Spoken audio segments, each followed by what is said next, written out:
Cavan, 1 goal and 8 points. Yeah, Donegal march on comprehensively, but after today's match in Breffni Park, the Donegal manager had some strong things to say about the reaction to his side's victory a month ago against Antrim in the Ulster Championship. Here's what Mc Guinness said. Apologies for the sound quality.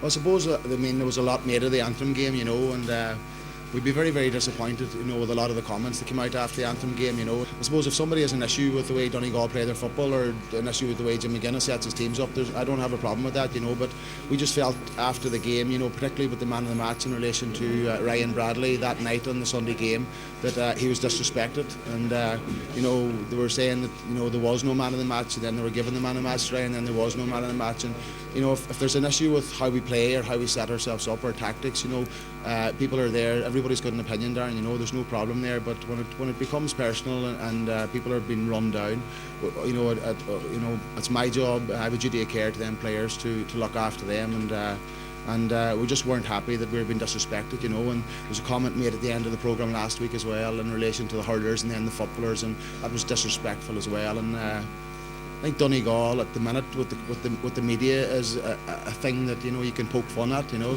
You can, you know, eulogise about Kerry and maybe talk about Dublin, that perennial, I suppose, chokers, and then Donegal just poke fun at them, and that's not us, and we're not happy with that, but we have a job to do, and we're going to continue to do that job, and regardless what's said, we will continue to do that job, and it won't affect the way we prepare for the next game. All right, Pat, you were with me there 2 weeks ago or 4 weeks ago for that. What would you say to what Jim said? Well, I'd say two things. I mean, one, I admire the fact that he's standing up for the players, but I genuinely believe he's being a bit oversensitive. Particularly when you win a game, you know, I don't think you have to respond to critics. They were unfortunate that game. That game was a complete turkey, but it was the only game on in Ireland that year, and it was completely probably overanalyzed.